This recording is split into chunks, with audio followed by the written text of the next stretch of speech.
Miyamu tuanku, kita tobungku di kota Bungku ini, Miyamu Tuan Tama, Miyamu Tuan Tina yang saya cintai, tokoh-tokoh agama,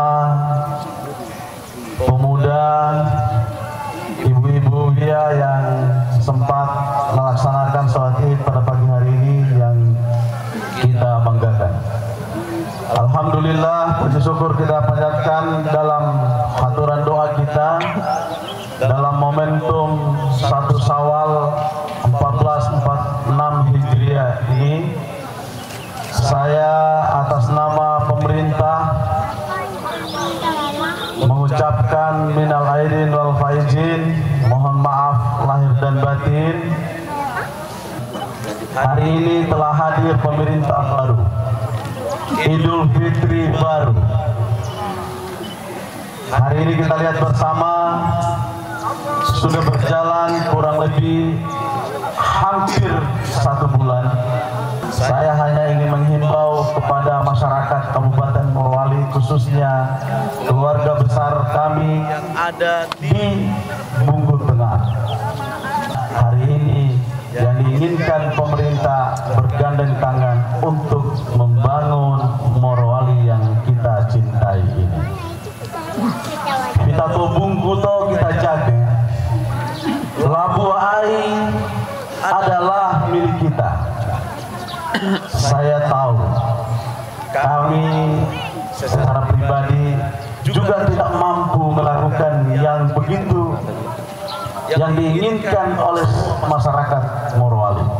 Tapi saya percaya dan yakin dengan dedikasi yang kuat dan kemudian kolaborasi dengan begitu kuat, saya yakin dan percaya pemerintah baru Morowali insya Allah 3 tahun Kabupaten Morowali akan kita bangun demi masyarakat yang kita cintai. Bapak-bapak, ibu-ibu kami hormati, Miyamu tuanku yang saya cintai, hari ini saya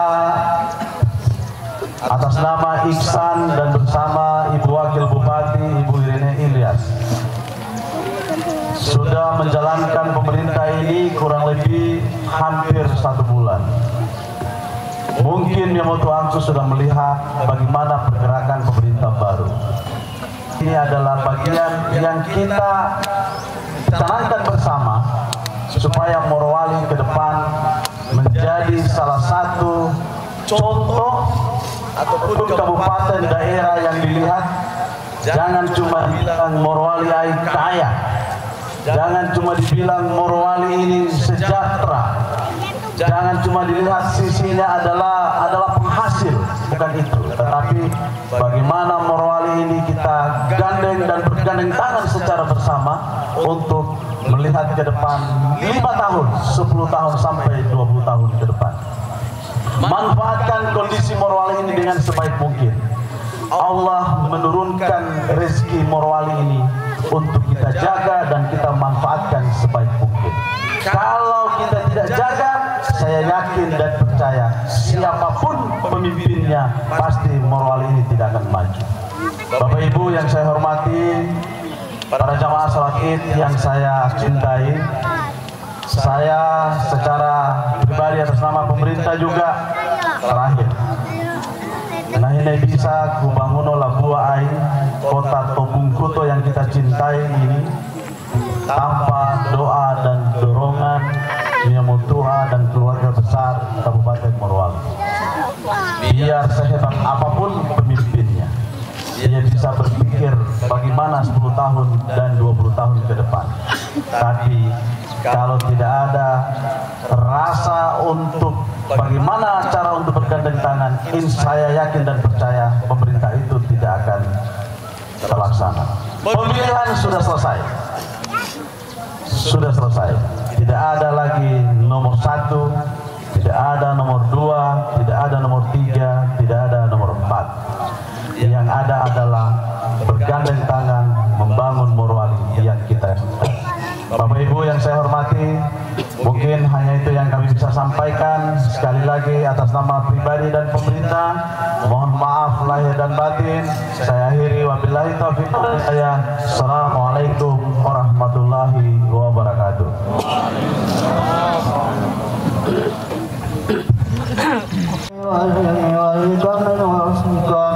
Sayyidina wa maulana Abi Qasim Muhammad wa alihi wa sahbihi wa sallim.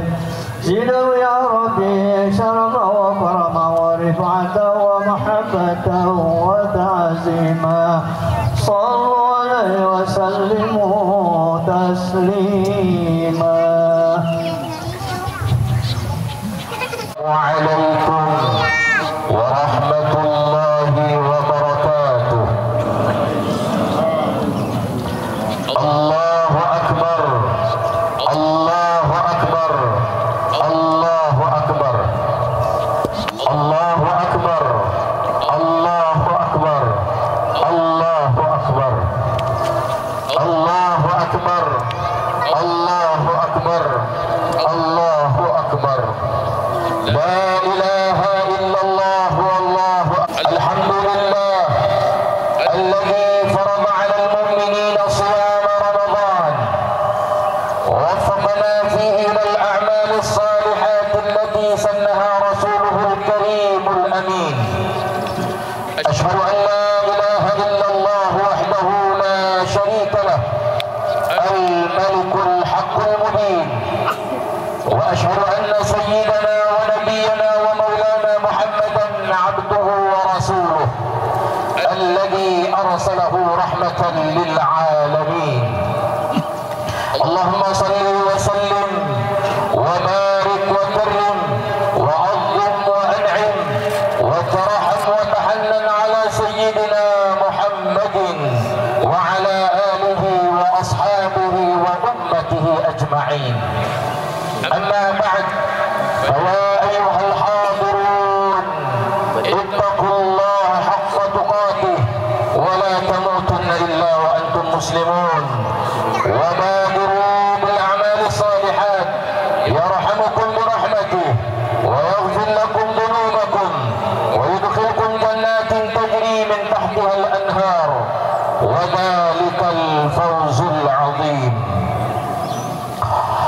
Hadirin wal hadirat yang dirahmati oleh Allah Subhanahu wa taala. Gema takbir, tahmid dan tahlil saling bersahutan di antara Morowali yang tercintai. Sejak tenggelamnya matahari kemarin sampai pagi ini merupakan tanda telah datangnya hari yang fitri. Pagi ini cahaya matahari dan alunan takbir membelah langit yang tinggi, mengiringi syukur yang mengalir deras dari dalam sanubari. Hari ini alam semesta bertasbih, menyaksikan wajah-wajah yang berseri dan bersih setelah 1 bulan berpuasa karena Allah tanpa pamrih. Setelah 1 bulan penuh kita tempuh jalan kesabaran, kini tibalah saatnya kita merayakan kemenangan dan keberkahan. Teriring kalimat doa, ja'alanallahu minal aidin wal faizin. Semoga kita menjadi orang yang kembali fitri dan terjamin serta masuk dalam golongan orang-orang muttaqin. Di pagi ini hati-hati yang haus akan rahmat Allah dipenuhi keceriaan yang mendalam, dibasuh lautan ampunan ilahi Tuhan semesta alam, di bawah langit yang bertasbih atas izin ilahi kita berkumpul dalam kemenangan sejati. Bukan hanya karena menuntaskan puasa di bulan yang suci, tapi karena berhasil menundukkan hawa nafsu untuk menjadikan diri jiwa-jiwa yang suci. Idul Fitri bukan hanya tentang pakaian dan berbagai aneka hidangan. Idul Fitri bukan hanya pergi jalan-jalan menuruti keinginan. Idul Fitri adalah momentum menguatkan tekad baja, menjadi hamba Allah yang patuh pada perintahnya dan sekuat tenaga meninggalkan segala yang dilarangnya. Idul Fitri adalah suci, tentang ruh yang bersujud dalam damai di hati, merasakan kelembutan kasih sayang ilahi yang maha abadi. Idul Fitri adalah tentang panggilan untuk kembali pada kesucian, memperkuat silaturahim dan kebersamaan, menanamkan kasih sayang pada mereka yang selama ini bersama dalam kehidupan. Semoga kebahagiaan ini tidak hanya berhenti di hari ini, tetapi terus menyala dalam setiap langkah kehidupan ini. Allahu Akbar, Allahu Akbar, Allahu Akbar, walillahil hamd. Dalam pusaran waktu yang tak henti berputar, di antara derasnya gelombang dunia yang sering membuat jiwa ini lelah dan hati ini terluka, Allah menghadirkan sebuah anugerah agung Ramadan yang telah kita lalui bersama. Bulan yang bukan sekadar hitungan hari, tetapi dia adalah lautan keberkahan, samudra rahmat dan bentangan luas pengampunan. Ramadan datang bagaikan fajar yang menyipak kegelapan, menghadirkan cahaya bagi hati yang merindukan ketenangan, menyejukkan jiwa yang dahaga akan makna, dan menyembuhkan luka-luka batin yang selama ini bersembunyi dalam kesunyian. Wahai jiwa-jiwa yang lelah oleh hiruk pikuk dunia, Ramadan kemarin adalah anugerah cinta dari Tuhanmu. Ia hadir dengan kelembutan yang tiada tara, dengan janji-janji yang penuh kasih sayang, dengan peluang yang terlalu berharga untuk disia-siakan. Ramadan bukan sekadar kewajiban untuk berpuasa, melainkan sebuah perjalanan spiritual yang mengantarkan kita pada puncak kesadaran bahwa ternyata hidup bukan sekedar tentang dunia yang fana ini, tetapi tentang menata jalan menuju keabadian. Betapa Ramadan bukan hanya bulan ibadah, tetapi juga bulan tarbiyah pendidikan, bulan pencerahan, bulan yang mengajarkan kita tentang makna hakiki dari hidup ini. Ia menghadirkan malam-malam yang penuh kemuliaan, di mana doa-doa melesat ke langit tanpa penghalang. Ia menyuguhkan siang-siang yang dipenuhi keheningan, di mana nafsu kita diuji dan hati kita dilatih untuk bersabar, bersyukur dan berbagi. Sungguh Ramadan adalah madrasah kehidupan. Ia membentuk karakter, membersihkan hati, mengasah akhlak, serta mengajarkan kita tentang makna ikhlas, sabar dan syukur. Ramadan adalah peta perjalanan menuju keberkahan hidup, bukan hanya selama sebulan, tetapi untuk 11 bulan setelahnya, bahkan sepanjang hayat. Hari ini kita telah berada pada bulan Syawal 1446 Hijriah, dengan segala kelebihan dan kekurangan ibadah yang telah kita lakukan selama Ramadan kemarin. Maka mari kita ambil sebuah pelajaran dalam menapaki hidup dan kehidupan di hari-hari berikutnya. Apakah setelah kita jalani ibadah puasa, kita menjadi orang yang lebih dermawan? Apakah setelah menjalani ibadah puasa, hati kita bersih dari berbagai kotoran hati, dengki, sombong, takabur, riya dan sebagainya? Apakah setelah berlalunya Ramadan, kita masih tetap rajin salat sunnah dan salat berjamaah di masjid? Apakah kita masih akan rajin membaca Al-Quranul Karim? Ataukah semuanya itu pergi bersamaan dengan perginya bulan Ramadan? Allah berfirman, dan janganlah kamu seperti seorang wanita yang menguraikan benangnya yang sudah dipintal dengan kuat menjadi cerai-berai kembali. Ayat ini merupakan gambaran dari orang-orang yang melakukan perbuatan sia-sia setelah ketaatan yang dia lakukan, lalu dihancurkan kembali dengan kemaksiatan, seperti orang yang telah memintal benang dengan susah payahnya lalu diuraikannya kembali. Allahu Akbar, walillahil hamd. Pendidikan dari ibadah puasa memang luar biasa. Dengan berpuasa kita telah menjadi orang yang sangat berhati-hati dalam menjalani kehidupan. Jangankan terhadap sesuatu yang haram, terhadap yang halal saja kita menahan diri. Jangankan terhadap sesuatu yang banyak, terhadap setetes air pun kita jaga agar jangan sampai melewati tenggorokan kita. Ramadan membentuk pribadi kita menjadi sosok yang selalu memakmurkan masjid. Maka salah satu hasil dari pendidikan Ramadan adalah masjid menjadi makmur dengan kegiatan salat berjamaah dan majelis ta'lim. Kalau masjid kembali suci, sunyi, kalau rumah Allah kembali sepi setelah Ramadan, berarti tak ada bekas yang tinggal dari Ramadan. Apabila pada suatu negeri atau kampung tidak mau memakmurkan rumah Allah, niscaya akan Allah cabut keberkahan dari negeri itu. Dicabutnya keberkahan, di antaranya Allah berikan kesulitan ekonomi. Sebaliknya, apabila suatu negeri selalu memakmurkan masjid yang merupakan tanda iman dan takwa, niscaya negeri tersebut akan dimakmurkan oleh Allah, akan selalu diberkahi oleh Allah, dan akan selalu dilindungi Allah dari musibah dan bala bencana. Ma'asyiral muslimin rahimakumullah, pada hari ini mari kita buat perhitungan untuk diri sendiri sebelum nanti Allah yang menghitung kita. Ajukan pertanyaan untuk diri masing-masing. Ramadan keberapakah yang kita jalani pada tahun ini sejak kita ambil balik? Bagaimanakah kualitas iman dan takwa kita dari Ramadan ke Ramadan tahun berikutnya? Adakah mengalami kemajuan atau malah semakin jelek dan buruk? Ayuhal ikhwan wa akhwati fillah, jika kita meyakini bahwa kematian itu adalah suatu kepastian, lalu mengapa kita berani melalaikan salat? Jika yakin bahwa neraka dengan segala siksaannya itu ada, mengapa kita masih enteng tidak mengeluarkan zakat?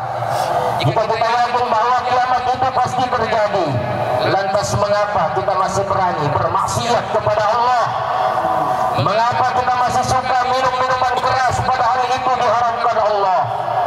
Mengapa kita masih gemar berjudi padahal itu dosa besar?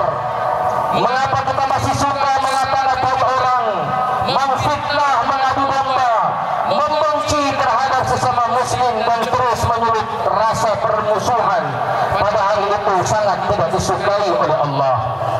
Apakah karena kita merasa kuat dan mampu menahan siksa kubur?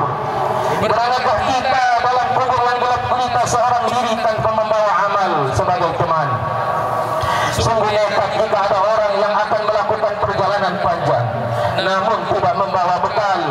Dan ketahuilah hadirin wal hadirat, sebaik-baik bekal itu adalah takwa Allah. Kematian merupakan sebaik-baik nasihat, sebab dia akan bisa melunakkan hati yang keras membatu.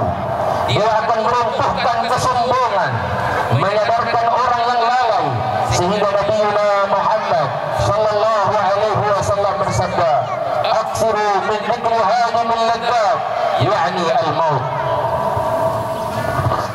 Berbanyaklah mengingat yang menghancurkan kelezatan, yaitu kematian. Wahai para anak muda, camkan baik-baik bahwa mati itu bukan masalah umur, melainkan sebuah ketetapan Allah yang kita tidak pernah mengetahui kapan saatnya. Mati itu sangatlah sakit. Jangan habiskan masa mudamu dengan bergelimang dosa karena menganggap hidupmu mungkin masih lama. Jangan sia-siakan masa mudamu karena engkau akan menyesal di hari tuamu. Jangan sia-siakan masa hidupmu karena engkau akan menyesal berkepanjangan di saat kematian menjemputmu. Mengapa wahai anak muda kalian masih belum akrab dengan masjid? Mengapa kalian masih malas beribadah kepada Allah? Padahal satu dari 7 golongan yang akan mendapatkan naungan dari Allah pada hari kiamat adalah pemuda yang senantiasa menggunakan masa mudanya dalam beribadah kepada Allah. Mengapa kalian rusak tubuhmu yang telah Allah ciptakan begitu indah dan sempurna? Mengapa kalian rusak otak dan akalmu dengan narkoba dan alkohol? Mengapa kalian begitu bangga dengan dosa-dosa yang kalian lakukan wahai anak muda? Padahal segala kemaksiatan itu akan berdampak buruk bagi orang tua kalian, apalagi jika mereka telah meninggal dunia. Mereka akan ikut disiksa di alam kuburnya dikarenakan maksiat yang kalian lakukan. Tidakkah kalian kasihan kepada mereka? Sebaliknya mereka juga akan berbahagia di alam kuburnya karena ibadah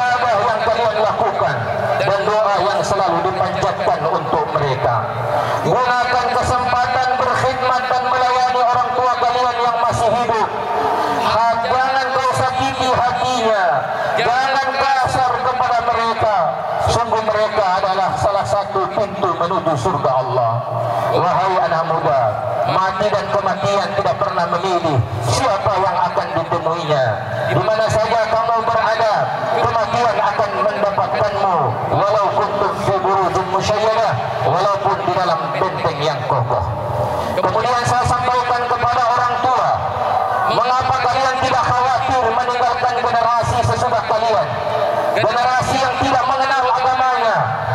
Allah telah menitipkan amanah kepada kalian berupa anak, dan itu akan dipertanggungjawabkan di hadapan Allah. Lalu mengapa tidak kalian didik mereka dengan pendidikan Islam? Mengapa tidak kalian perintahkan mereka untuk salat dan mengaji? Apa yang kalian harapkan ketika nanti sudah meninggalkan dunia fana ini? Sedangkan anak-anakmu tak bisa salat, anak-anakmu tak bisa mengaji, apalagi untuk mendoakanmu. Memang wahai orang tua, sekarang kalian rajin salat, rajin berpuasa, namun semua itu akan berhenti dengan kematian. Di alam kubur nanti, yang kita harapkan adalah pahala yang terus mengalir, yang berasal dari sedekah jariah kita, ilmu yang bermanfaat yang kita ajarkan kepada orang lain, dan anak yang saleh, anak kita yang saleh, yang senantiasa mendoakan kita orang tuanya. Masyaallah muslimin, hidup ini ternyata sangat singkat. Maka sudahkah kita siap berpisah dengan dunia ini? Sudahkah kita siap untuk mempertanggungjawabkan apa saja yang kita lakukan di dunia ini nanti di hadapan Allah? Padahal ketika itu mulut dikunci rapat-rapat sehingga tidak bisa mencari-cari alasan.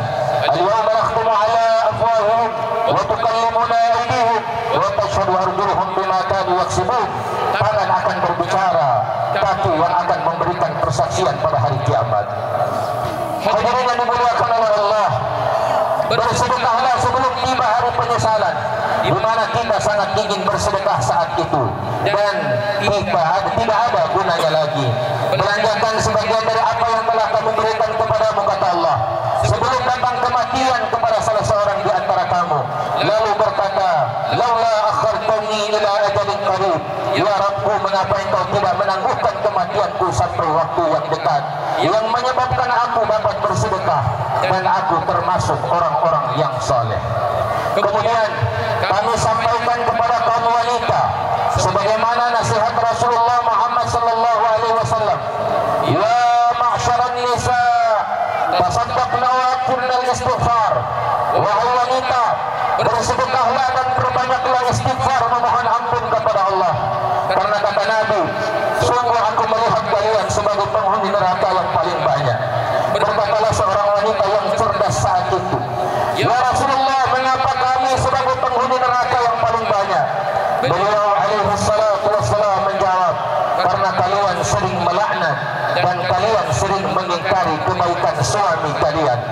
Ingatlah, suami kalian adalah surga ataupun neraka bagi kalian. Fa innahu jannatuki aw naruki, sesungguhnya suamimu adalah surgamu atau nerakamu. Apabila suamimu ridha kepadamu karena engkau berbakti kepadanya, maka sesungguhnya engkau sedang membuka pintu surga lebar-lebar. Sebaliknya, jika kalian durhaka kepada suami kalian yang menyebabkan dia tidak ridha kepada kalian, maka sesungguhnya kalian telah membuka pintu neraka untukmu. Nabi alaihi salatu wassalam bersabda, idza sallatil mar'atu khamsaha wa shamat syahraha wa hafizat farjaha wa ata'at zawjaha qila laha udkhilil jannata min ayyabwabil jannati syi'tu. Jika seorang wanita selalu menjaga salat lima waktunya, juga berpuasa selama Ramadan, serta betul-betul menjaga kemaluannya dari perbuatan zina dan benar-benar taat kepada suaminya, maka dikatakan pada wanita yang memiliki sifat mulia seperti ini, masuklah dalam surga melalui pintu mana saja yang engkau sukai. Dan wahai para suami, perlakukanlah istrimu dengan lemah lembut dan tunaikanlah haknya atasmu. Sabda Nabi alaihi salatu wassalam, ketahuilah hak istri atasmu adalah kamu memberikan pakaian dan makanan yang layak untuk mereka.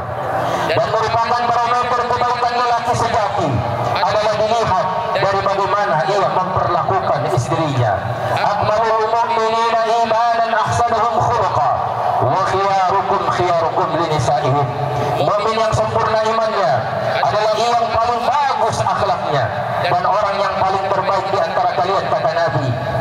dia yang paling terbaik kepada istrinya. Oleh karenanya Nabi SAW berwasiat, berlaku baiklah kepada istri kalian, karena sesungguhnya ia diciptakan dari tulang rusuk, dan sungguh bagian yang paling bengkok adalah bagian atasnya. Jika engkau berupaya meluruskannya, engkau mematahkannya, dan apabila engkau membiarkannya, maka begitulah keadaannya bengkok. Maka berlaku baiklah kepada istrimu, dan ingatlah bahwa istrimu bukan bidadari yang lepas dari kekhilafan dan kesalahan, namun bukan berarti menjadi alasan untuk membenci dan memusuhinya. La yafraqu mu'minun mu'minatan in kariha minha khuluqa radiya minha akhar. Tidaklah pantas seorang suami membenci istrinya jika memang ada perangainya yang tidak engkau sukai, maka pasti ada perangai lain yang membuat hatimu senang. Dan kewajiban utamamu wahai para suami atas orang di rumahmu adalah suruhlah mereka ke arah kebaikan dan ajak mereka kepada yang ma'ruf, serta selalulah ajarkan agama kepada mereka sehingga mereka mendapatkan ridha Allah di dunia wal akhirah. Kemudian wahai para aparat keamanan negeri ini, mawas dirilah dari kabar yang pernah disampaikan oleh Nabi Muhammad sallallahu alaihi wasallam yang telah mewanti-wanti terhadap profesi syurtah, polisi, tentara, jaksa dan hakim. Nabi alaihi salatu wasallam bersabda, "Sayakunu fi akhir zaman syurtah yaghduna fi ghadabillah wa yaruhuna fi sakhatillah fa iyyaka an takuna min biqanatihim." Akan datang di akhir zaman adanya aparat berseragam, polisi, tentara, jaksa, hakim dan sejenisnya, yang di pagi harinya kata Nabi di bawah kemurkaan Allah, dan sore harinya di bawah kebencian Allah. Hati-hatilah kalian menjadi bagian dari mereka. Olehnya hindarilah kezaliman dan jadikanlah diri kalian sebagai pelindung dan pengayom umat ini yang membutuhkan jaminan tegaknya keadilan, keamanan dan kesejahteraan yang sebenarnya dan setulus-tulusnya. Jangan justru menjadi musuh umat atau rakyat. Sungguh rakyat sangat mencintai kalian, tetapi terkadang karena menjadi musuh rakyat, kadang mendukung perbuatan zalim, menjadi pelindung kejahatan dan kemungkaran, kebatilan dan ketidakadilan. Maka hindari semua ini agar supaya turun ridha Allah, rahmat Allah, hidayah Allah dan berkah dari Allah kepada kita semua di negeri ini. Terakhir, secara khusus akan kami sampaikan nasihat kepada pemimpin dan pejabat negeri ini. Pertama, ketahuilah kedudukanmu sebagai seorang pemimpin. Sesungguhnya kekuasaan itu adalah sebagian dari nikmat Allah. Siapa saja yang menjalankan kekuasaan dengan benar, ia akan memperoleh kebahagiaan yang tidak ada bandingannya. Dan siapa yang lalai dan tidak menegakkan kekuasaan dengan benar, ia akan mendapat siksa karena kufur kepada Allah. Kata Nabi alaihi salatu wassalam, keadilan pemimpin satu hari, keadilan pemimpin satu hari lebih dicintai Allah daripada beribadah 70 tahun. Kemudian yang kedua, selalulah merindukan petua ulama sebagai seorang pemimpin dan pejabat negara. Selalulah merindukan petua ulama dan gemar mendengarkan nasihat mereka. Namun hati-hati dengan ulama su, hati-hati dengan ulama dunia yang hanya menyukai dunia di sisimu. Mereka akan memperdayaimu, mencari kerelaanmu untuk mendapatkan apa-apa yang ada di tanganmu berupa hal yang buruk dan haram, agar mereka mendapatkan sesuatu darimu dengan tipu daya mereka. Orang yang berilmu dan ulama hakiki adalah orang yang tidak menginginkan hartamu dan orang yang senantiasa memberimu wejangan serta petuah karena cintanya kepadamu. Yang ketiga, jangan merasa puas dengan keadaanmu yang mungkin hari ini tidak pernah melakukan kezaliman. Lebih dari itu, lihatlah di sekelilingmu, didiklah pembantumu, sahabatmu, pegawaimu dan perawakilmu.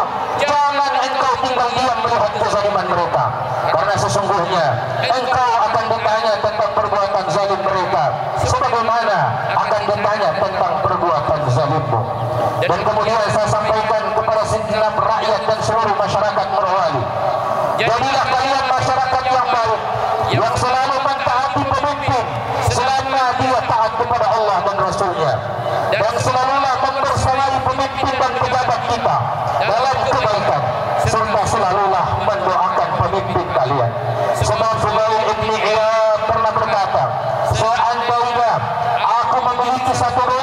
mustajab, maka aku akan mendoakan kebaikan untuk pemimpinku. Ketika ditanya mengapa demikian, beliau menjawab, jika aku tujukan doa tersebut pada diriku saja, maka doa itu hanya akan memberikan manfaat bagiku saja. Akan tetapi apabila doa tersebut aku tujukan untuk pemimpinku, maka rakyat dan negara akan menjadi baik, mendapatkan manfaatnya. Oleh karenanya, kebaikan seorang pemimpin akan dirasakan oleh seluruh rakyat dan negara. Sebab jika pemimpin baik, kebijakan dan keputusannya akan membawa manfaat yang besar bagi umat. Maka kami mengajak diri pribadi dan para jamaah sekalian untuk tidak henti-hentinya mendoakan kebaikan untuk para pemimpin dan pejabat di negeri ini. Kita memohon kepada Allah untuk kebaikan bangsa dan negara, dan khususnya daerah Morowali yang kita cintai ini. Marilah kita mendoakan para pemimpin kita agar mereka diberikan petunjuk oleh Allah untuk selalu berjalan di atas jalan yang benar, memimpin dengan keadilan, dan senantiasa menjaga kesejahteraan demi kemaslahatan umat. Dengan doa-doa yang tulus ini, mudah-mudahan negeri kita akan selalu diberkahi dan selalu Allah berikan pemimpin yang adil sehingga rakyat akan sejahtera. Akhirnya, tiada cita-cita terbesar kita sebagai seorang muslim kecuali dapat menutup mata, mengakhiri hidup ini dengan dalam keadaan husnul khatimah, mengucapkan kalimat la ilaha illallah Muhammadur Rasulullah. Aku qouli hadza astaghfirullah li wa lakum wa lisairil muslimin fastaghfiruh innahu huwal ghafurur rahim.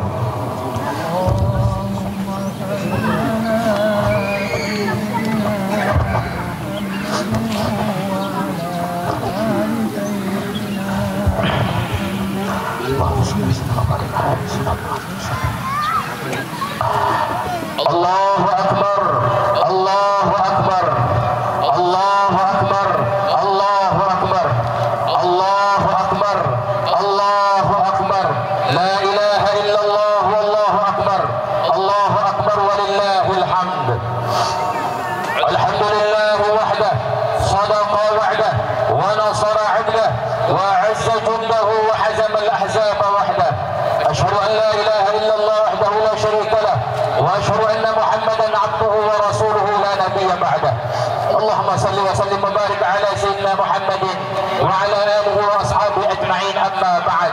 Fa ya ayyuhal hadirun, ittaqullah fa inna at-taqwa bilaqul hasanat, wa 'alaykum bis-sunnah fa inna as-sunnata tahdi ila al-ita'ah, wa man ata'a Allah wa rasulahu faqad rashada wa ihtada, wa 'alaykum bi ihsan fa inna Allah yuhibbul muhsinin. Jangan biarkan Ramadan menjadi sekadar kenangan. Jangan biarkan cahaya yang telah bersinar dalam hatimu redup kembali. Jangan biarkan iman yang telah tumbuh dalam jiwamu layu tanpa perawatan. Maka mari kita lanjutkan langkah ini. Mari kita bawa semangat Ramadan ke dalam 11 bulan berikutnya. Mari kita hidup dalam cahaya yang telah dinyalakan oleh bulan suci ini. Karena Ramadan bukan hanya tentang pengorbanan, tapi tentang perjalanan menuju cinta ilahi. Dan karena Ramadan bukan hanya tentang satu bulan, tapi tentang bagaimana kita menjadikannya sebagai cahaya sepanjang hayat. Marilah saat ini di lapangan Sengyang Pinambuka ini kita tundukkan kepala dan tengadahkan tangan dan memohon kepada Allah Jalla wa'ala dengan hilangkanlah perasaan bahwa diri ini besar. Sebaliknya sadarilah sesadar-sadarnya betapa kecil dan lemahnya kita ini di hadapan Allah, dan kita sangatlah membutuhkan pertolongannya. Allahumma salli ala sayyidina Muhammad wa ala alihi wa ashabihi ajma'in. Rabbana zalamna anfusana wa in lam taghfir lana wa tarhamna lanakunanna minal khasirin. Allahumma ighfir lil muslimina wal muslimat wal mu'minina wal mu'minat al ahya'i minhum wal amwat innaka ala kulli syai'in qadir. Ya Allah, ampunilah dosa kami, dosa yang tersembunyi maupun terang-terangan, yang sengaja ataupun tidak. Tanpa ampunanmu pasti kami akan celaka di dunia wal akhirah. Ampunilah segala dosa kedua orang tua kami, ya Allah. Kasihanilah mereka melebihi kasih sayang mereka kepada kami. Hanya doa yang bisa kami panjatkan, sebab kami menyadari sebesar apapun usaha yang kami lakukan untuk membalas dosa mereka tidak akan pernah setimpal dengan kasih sayang dan pengorbanan mereka kepada kami. Ya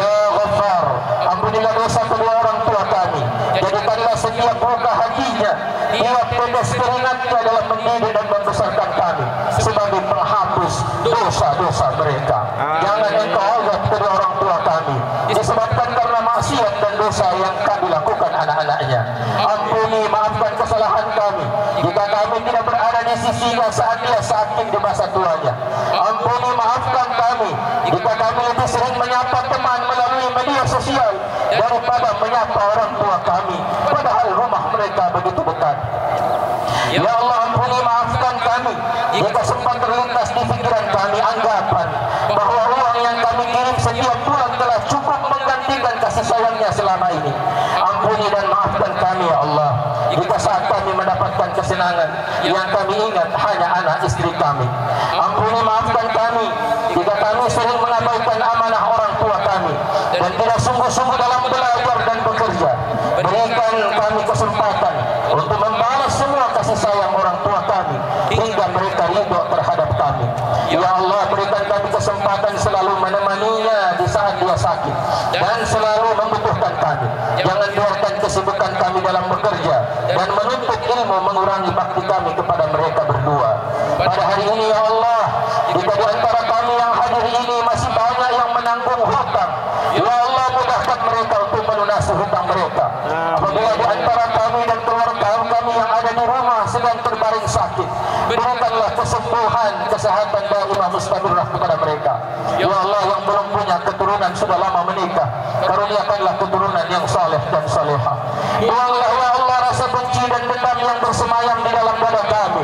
Ilhamkan kepada kami rasa untuk terus menyambung tali silaturahim. Jangan engkau tumpahkan azab kepada kami hanya karena kedurhakaan segelintir orang di antara kami. Jadikanlah negeri kami ini negeri Morowali, negeri yang aman, damai dan sejahtera. Berikan kepada kami pemimpin yang adil, yang takut kepadamu dan sayang kepada kami. Berikan taufik kepada pemimpin kami untuk menempuh jalan yang engkau cintai dan engkau ridhai ya Allah. Bantulah mereka dalam melakukan ketaatan kepadamu dan berilah mereka petunjuk ke jalan yang lurus. Ya Allah, jauhkanlah mereka dari setiap fitnah-fitnah yang ada dan masalah-masalah yang banyak, baik yang tampak jelas maupun tersembunyi. Sesungguhnya engkau maha kuasa atas segala sesuatu. Ya Allah, berikanlah rahmat dan hidayahmu kepada para pemuda-pemudi negeri ini. Jadikanlah mereka generasi yang beriman bertakwa kepadamu. Anugerahkanlah kepada mereka ilmu yang bermanfaat dan keterampilan yang mumpuni. Jadikanlah mereka generasi yang berakhlak mulia, jujur, bertanggung jawab dan selalu menjunjung tinggi nilai-nilai luhur bangsa. Berikanlah mereka semangat juang yang tinggi, cinta tanah air dan rela berkorban demi kemajuan bangsa dan negara. Jauhkanlah mereka dari segala bentuk perbuatan yang merugikan diri sendiri, orang lain dan bangsa. Ya Allah, kami mohon kepadamu, berikanlah kekuatan dan keberkahan kepada para pejabat dan aparat negeri ini agar mereka dapat menjalankan amanah dengan baik dan membawa Morowali menuju masa depan yang lebih gemilang. Ya Allah, kami memohon kepadamu, jadikanlah anak keturunan kami menjadi anak yang selalu taat padamu, berbakti kepada kami orang tuanya dan berbakti kepada bangsa dan negara. Jangan engkau biarkan ya Allah tangan kami turunkan, melainkan seluruh hajat, seluruh harapan, seluruh keinginan baik kami engkau tunaikan, engkau sempurnakan dari ghaibi khazanahmu. Rabbana atina fid dunya hasanah wa fil akhirati hasanah wa qina adzaban nar. Subhana rabbika rabbil izzati amma yasifun wa salamun alal mursalin walhamdulillahi rabbil alamin. Ibadallah rahimakumullah, innallaha ya'murukum bil adli wal ihsan wa ita'i dzil qurba wa yanha 'anil fahsya'i wal munkari wal baghi ya'idukum la'allakum